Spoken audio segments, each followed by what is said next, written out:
Internationale.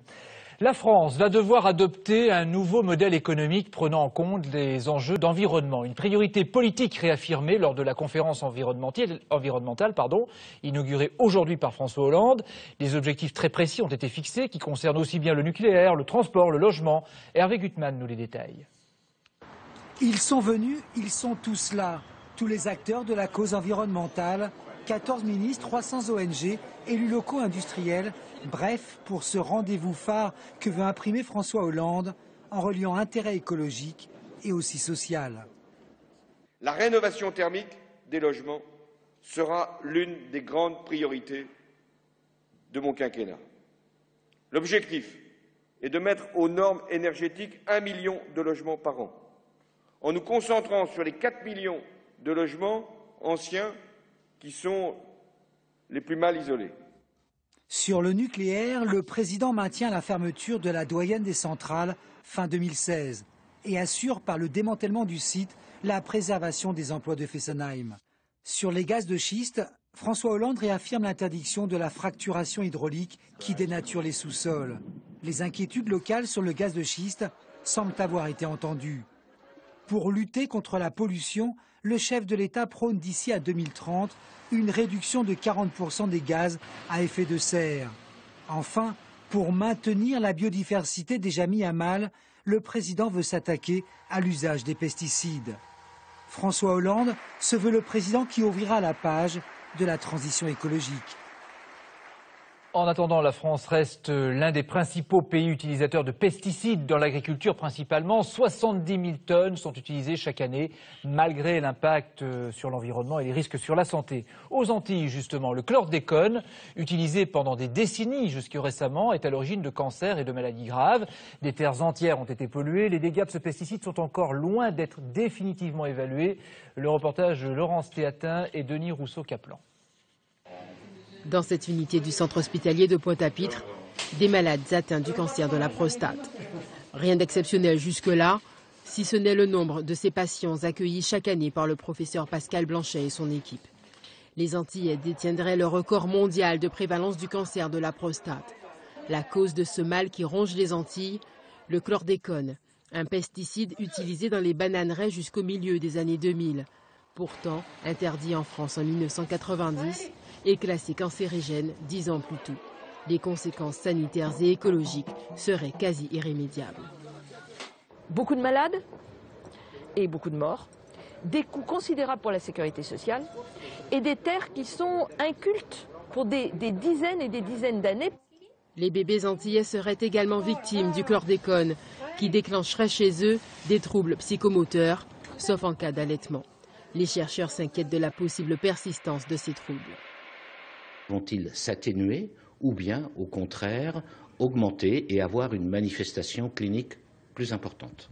L'histoire serait-elle donc en train de se répéter? À la demande là encore des planteurs de bananes, le gouvernement a récemment autorisé par dérogation l'épandage aérien de pesticides alors qu'il est interdit en France depuis 2010. Une question plutôt embarrassante pour le gouvernement à la conférence environnementale ce matin. On va travailler rapidement pour faire en sorte qu'on finisse par abandonner ce qui est un risque pour la santé et ce qui doit être limité dans l'immédiat et abandonné à moyen terme. Alerté par les cancérologues, le Conseil de l'ordre des médecins de la Martinique a émis un avis défavorable à ces épandages. Il y a 2 de ces pesticides qui ont été retirés du marché américain tout simplement parce qu'ils étaient hautement toxiques. Donc si vous voulez, on a arrêté d'utiliser le chlordécone, mais on recommence de la même façon à polluer ces îles. Pour les sols et les eaux polluées au chlordécone, une solution pérenne est encore bien loin d'être trouvée.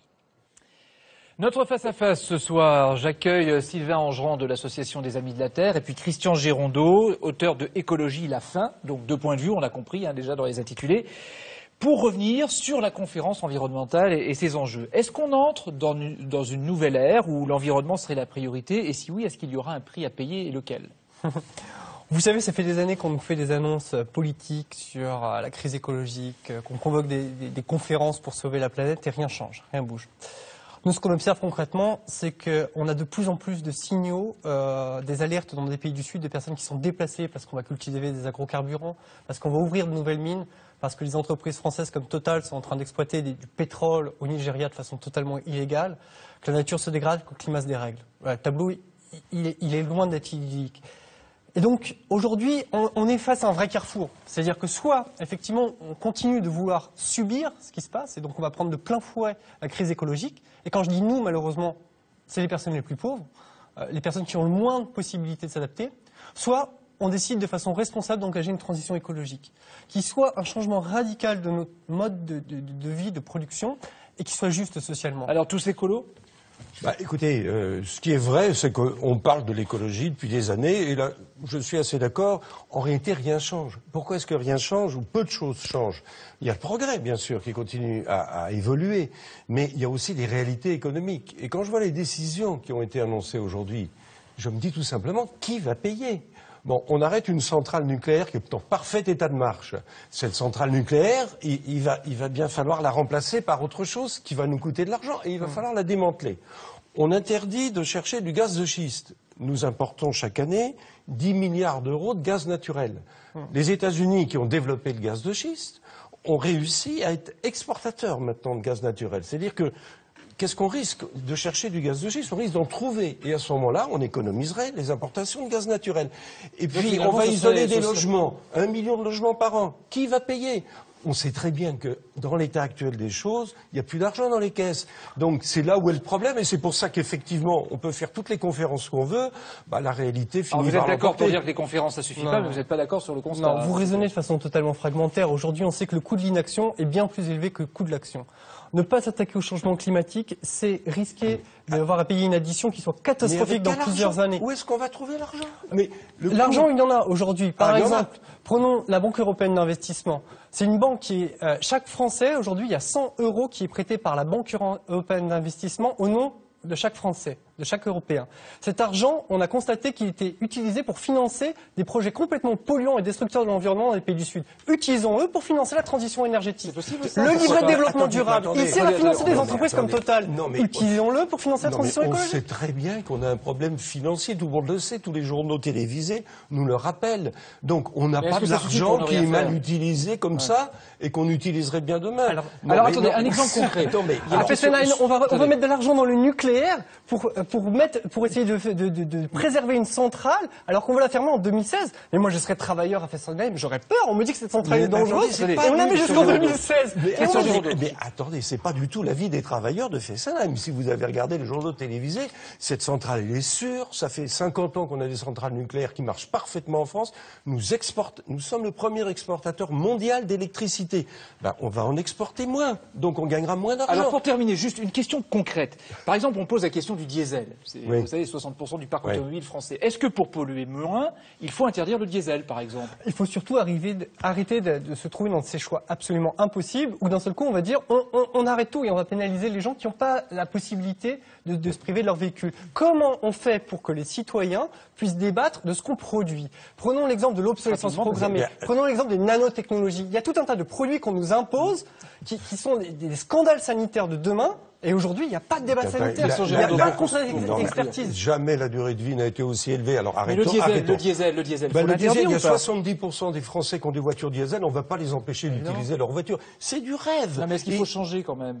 Mais on a maintenant, c'est fait. Les voitures diesel modernes sont toutes équipées de filtres à particules, donc il n'y a plus ces rejets qui ont pu être dangereux.